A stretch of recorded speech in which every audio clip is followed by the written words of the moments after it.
Good morning and welcome to the Core Connection. I'm Mira Rubin here with you on Enlightened World Network.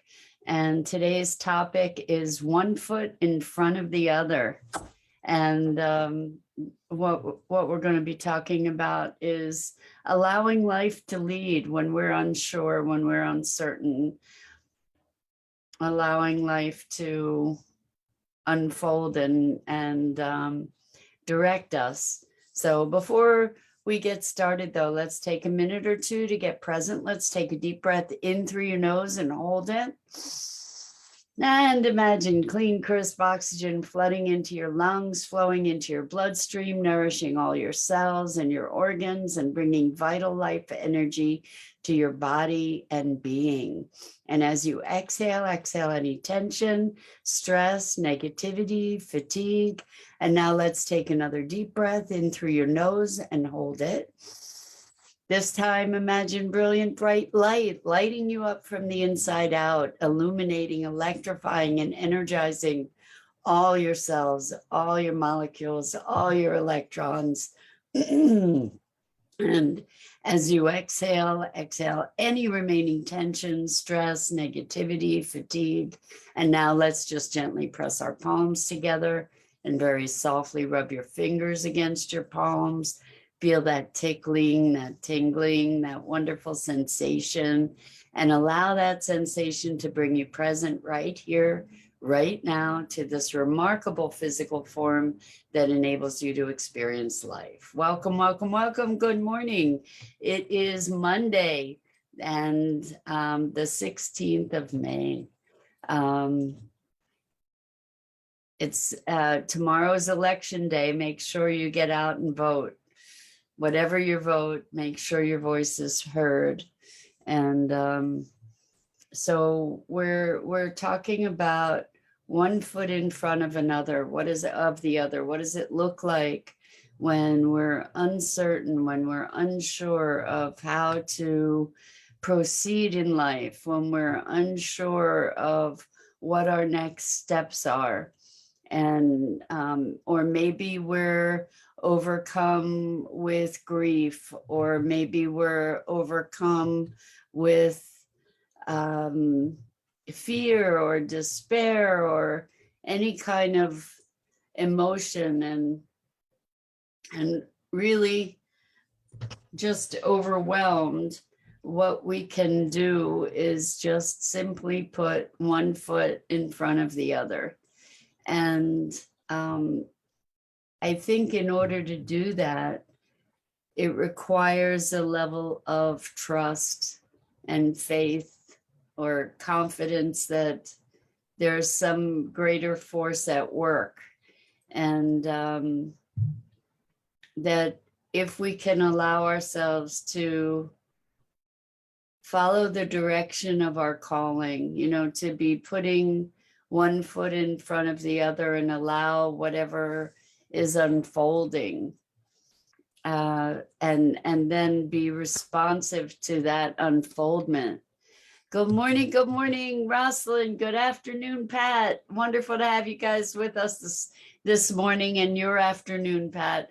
Welcome, welcome, welcome. We're talking about putting one foot in front of the other, and when we do that, when we allow ourselves the faith and confidence to do that, even in the face of the unknown, or especially in the, I don't know what's going on with my voice today, but especially in the face of the unknown, when we allow ourselves to continue to put one foot in front of the other, it's really remarkable how grace can intervene, and things can become more clear. And that's not to say there is merit certainly in stopping, and allowing ourselves the pause, allowing ourselves the opportunity to to be circumspect, to find stillness. There are certainly advantages to that as well. But Rosalind says it seems some sort of element of faith or truth is part of it guiding the path. Yes, I think that's true. You know, that when we allow ourselves to put one foot in front of the other, we're stepping into the unknown. You know, when we don't know which way to go or whatever, and we allow for some kind of faith that that things are going to work out, or that we're guided, or faith that things are going to work out. What does that mean? Work out in what way? You know, it's so interesting how I think when we allow ourselves the curiosity to see how things emerge, to really be present to curiosity with a bit of a confidence that that things are going to unfold as they should, as if there is a should, right? But it kind of goes back to the underlying belief or faith that life is happening for me and through me rather than to me. And so if we allow ourselves to be operating from that premise, speaking to, as you said, Rosalind, faith or truth, that if we can operate from the assumption that life is happening for me and through me rather than to me, then we can have the confidence and the faith to continue to step into the unknown, to step forward, put one foot in front of the other, and to continue on our journey, to continue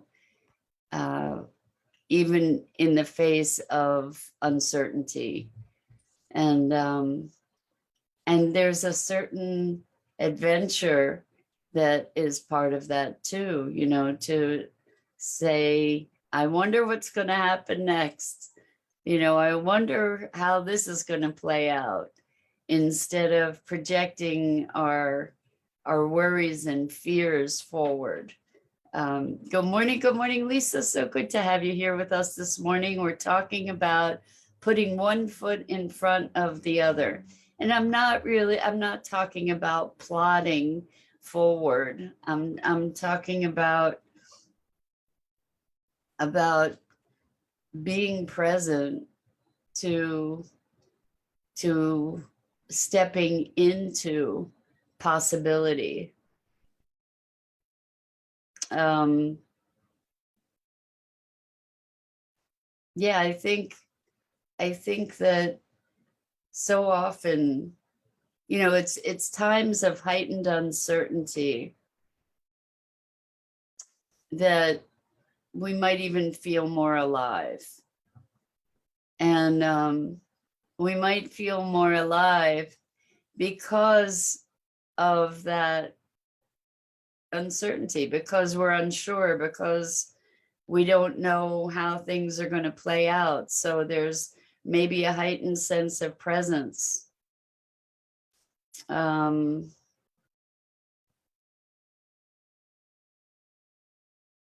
There's, you know, when we think we know something, or we know where we're going, we often lose our awareness and we just go through the motions. And I think when there's uncertainty, there's a greater sense of aliveness. Not that I'm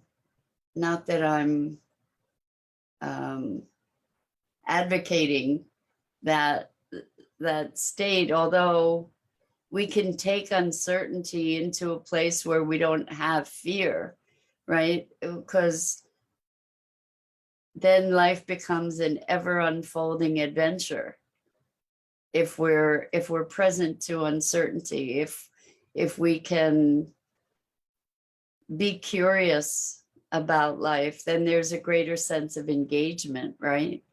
And that's not, it can be born out of fear or anxiety or nervousness, but it can also be born out of a sense of enthusiasm and excitement and curiosity. And what would it be like if we could approach life with this anticipation, this positive anticipation of what might be possible?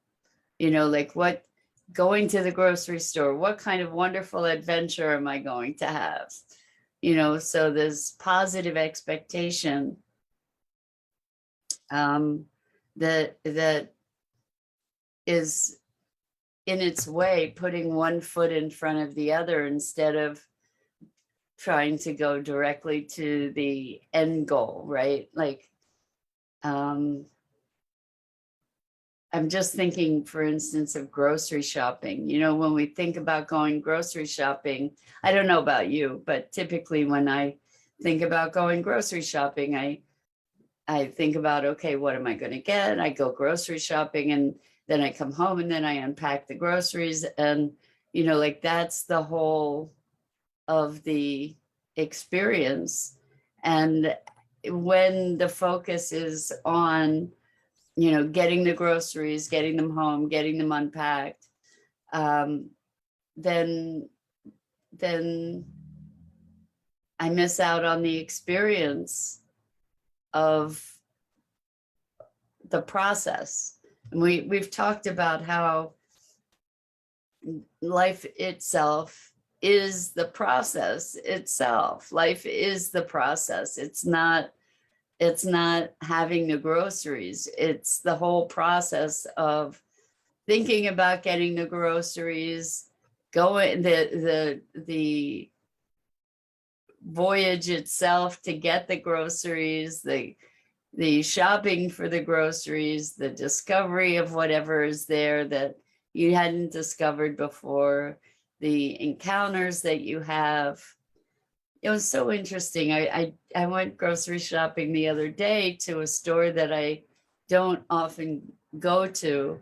And when I have gone in the past, I've gone to go and find the thing I want and pick it up and go check out. And this time I decided to just really be there and see what was there and explore it. And it was an entirely different experience. And in the process, several people had conversations, initiated conversations. And I had some really lovely encounters there. And it was such a different experience from going to the grocery store, going to find my groceries, going to the checkout line, getting out of there, getting things packed into my car, and then getting home and, you know, like not being present to the process itself. So Rosalind says showing up is sometimes half of it. I think, Rosalind, showing up is all of it, right? But Rosalind continues, then do we become hypersensitive? So then do we become hypersensitive for synchronicity to validate our next step? Yes, yes, yes. If so, our nature already knows the choice to make. I agree with you, Rosalind, that when we show up, first of all, life has an entirely different quality, right? Because instead of being a doingness, we're being a beingness. You know, we're being human beings in the course of living our lives and getting some stuff done, right? It's a whole different thing. It's a whole different animal. And that's where the richness of our lives comes, right? When we're actually engaged And so when we think about putting one foot in front of the other, sometimes we think about that as robotic, we're just plodding along, but that's not what we're talking about here. We're talking about courageously stepping into life and allowing ourselves the experience of it, allowing ourselves to be actively engaged in its unfolding, actively present to what might unfold, and welcoming that with a certain enthusiasm and anticipation, because it makes for a very, very different experience of life, rather than being being focused on, I have to go get the groceries. Well, what if I get to go grocery shopping now? Oh boy, who knows what's going to happen? Who knows what kind of goodies I'm going to find? So I have to share, because it was so amazingly delicious. When I was at this grocery store that I don't normally go to, they had a prepared foods refrigeration area, and I saw this cinnamon rolls, raw vegan cinnamon rolls that were made with apples and dates and cashews and walnuts and cinnamon and all kinds of other stuff. And oh my gosh, I treated myself to them. There were these 2 little rolls, and they were crazy expensive, I thought, but that's all relative. But anyway, I treated myself, and oh my gosh, wonderful, wonderful, delicious. What a treat. What a gift, and it was because I was allowing myself to put one foot in front of the other with a sense of curiosity, and discovered other things too that were pretty awesome. So Rosalind says, make the coffee. No coffee made yet. Sitting with you all to drink in this conversation. Well, so glad to have you making yourself comfortable. Be present to making the coffee, Rosalind. Smell it, hear the water as it's going through the coffee machine. I'm guessing it's a coffee machine. Or notice it as you're pouring it through the press, the French press, or whatever it is that you're doing. Be present to it and feel the sensations and smell it and experience it even before you drink it, to make the experience that much richer. Like, really be present to what it is that you're doing. And so this whole notion of one foot in front of the other today is about being conscious of our steps, being present to our footfall. And the more we get to do that in life, the richer life becomes. The more we can revel in its deliciousness for each simple thing. The other day we have oh my gosh, now I'm forgetting the name, and I want, it's so funny. I want to say anemones, but anemones are the sea creature. And oh my gosh,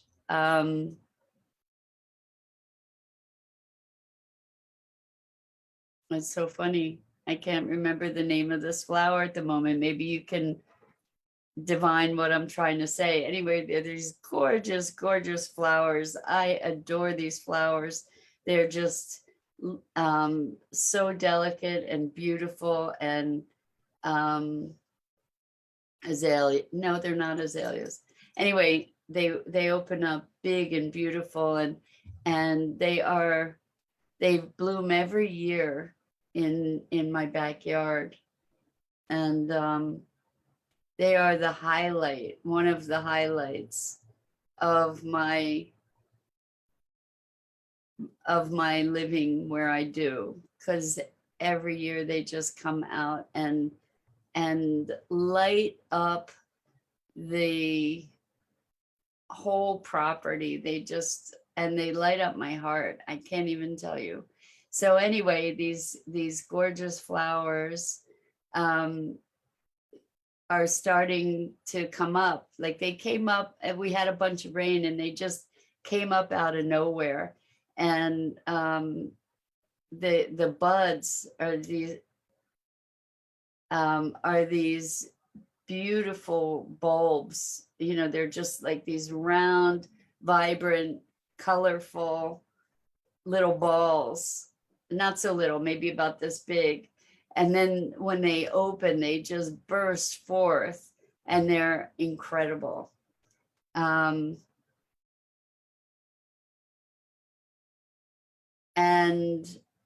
so I was outside and I was just looking at them, and I was watching a wasp that was going from bud to bud to check out these different flowers that hadn't yet opened.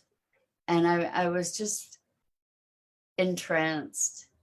You know, it was just, I had that opportunity to be really present to the way that the leaves were dancing in the breeze, even though I wasn't even aware of the breeze, but they were being rustled and it was like they were just dancing with excitement. It was so cool to be able to be really present to that experience and all the sounds and all the birds. And it was so rich, and it makes me think about how lovely it would be to be so tuned more of the time.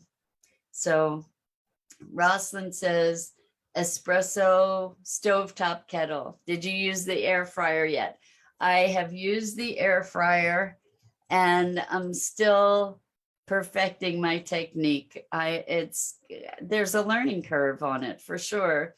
I had tried to fry some things without oil. That didn't work out very well. I had sort of flour dredged some broccoli and it just was kind of nasty.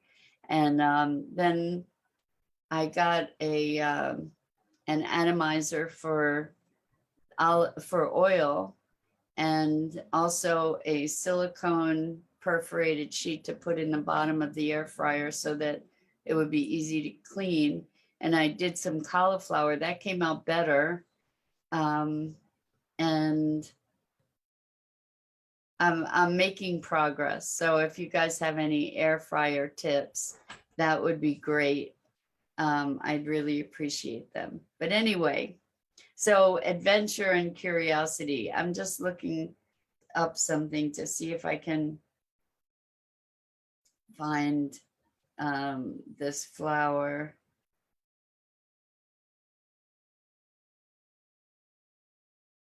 And I was right. They are, wait a second. No, they're not anemones. I thought they might be, but they're not anemones.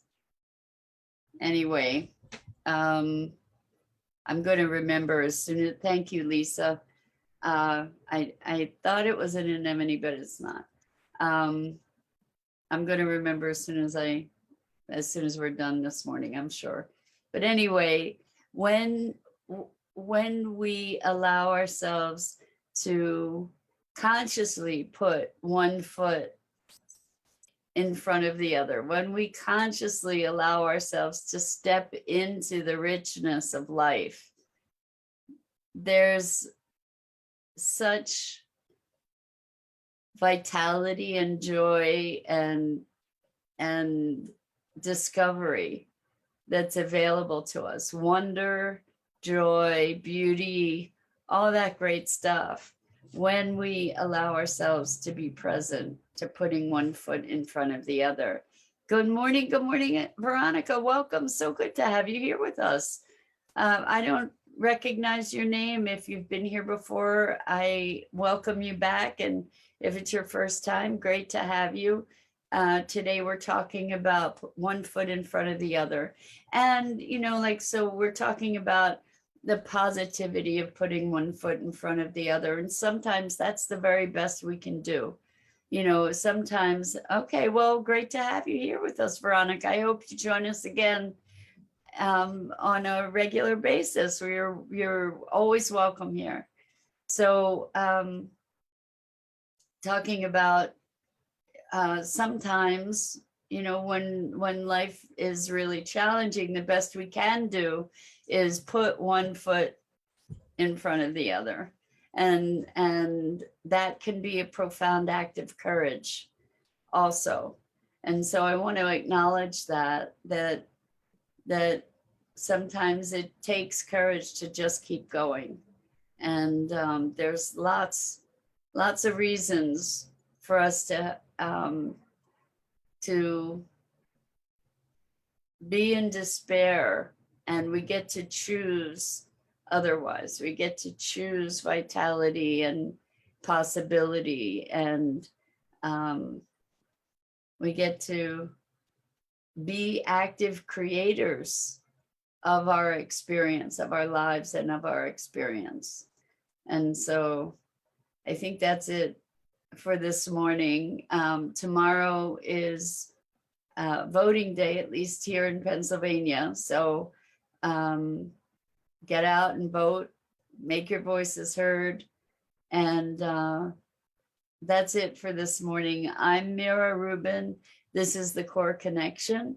And I go live each weekday morning here on the Enlightened World Network Facebook page at 9 a.m. Eastern. And I invite you to please check out the other awesome programming on Enlightened World Network, Enlightened World Living, EWN One with the Earth. And until next time, I'm just so grateful to you for your engagement and your presence here, and for all that you do to stand up in the world.